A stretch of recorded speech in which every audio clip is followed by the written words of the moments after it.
dans la réalité, il manquait un certain nombre d'éléments qui permettaient au Maroc de pouvoir accéder réellement à une citoyenneté, comme le disait le camarade, à une véritable citoyenneté dans le quotidien.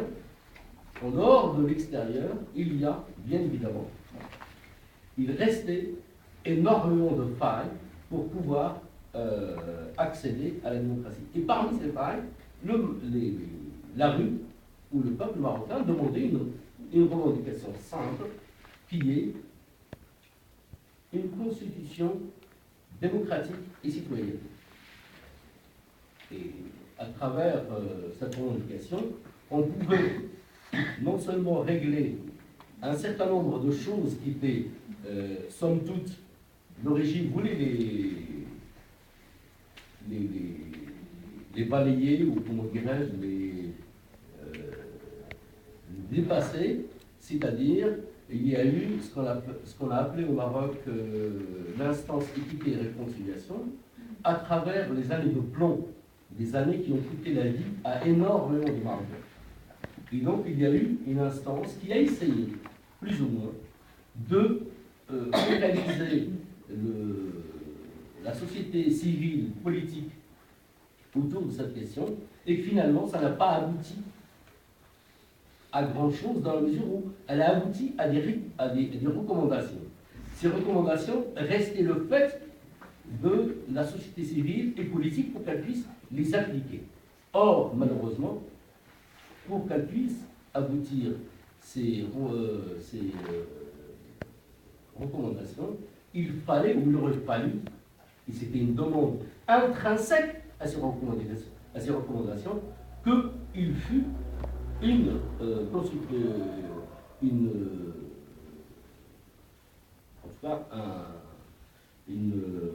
assemblée, enfin une constitution démocratique. On ne pouvait pas les appliquer sans cela.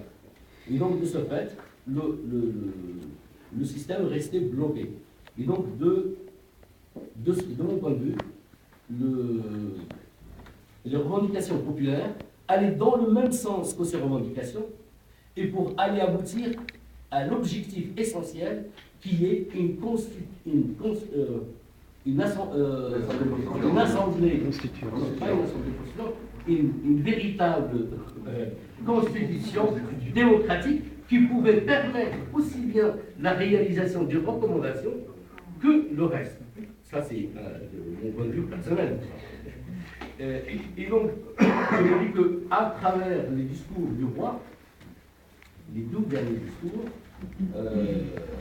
il y a des choses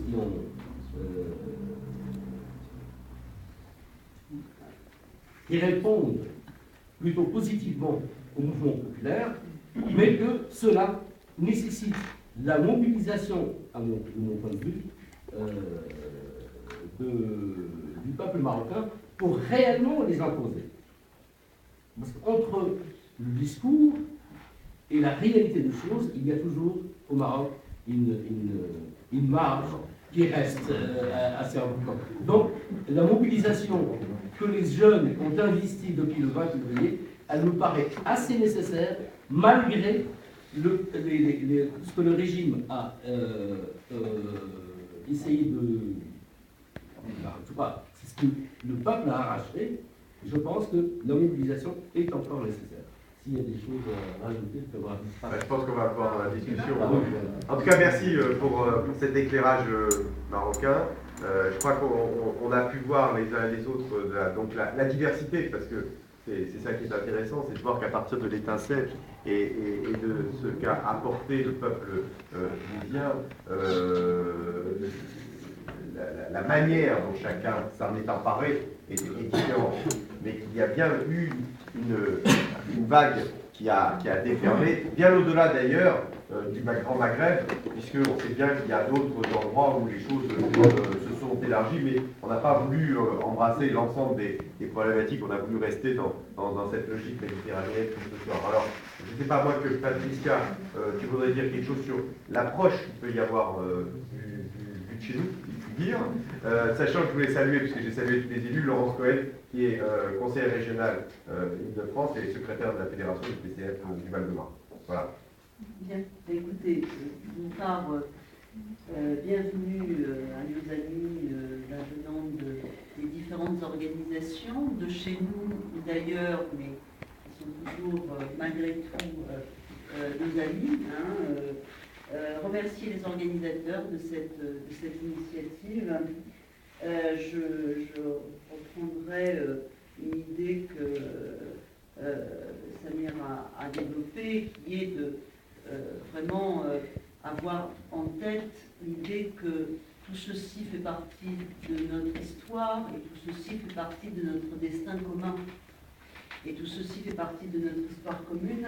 Je pense qu'à la base, il y a ça à réfléchir, du rapport, en tout cas du rapport que l'on a les uns les autres à une histoire commune qui est entachée de colonialisme, mais qui est aussi le trajet fait par des Gentilléens de toutes ces origines, des pays arabes, pour arriver jusque-là. Non seulement le trajet, mais aussi les enfants, leurs enfants, et aujourd'hui leurs petits-enfants. Et je crois que ces mouvements ont une résonance je dirais, de multiples dimensions.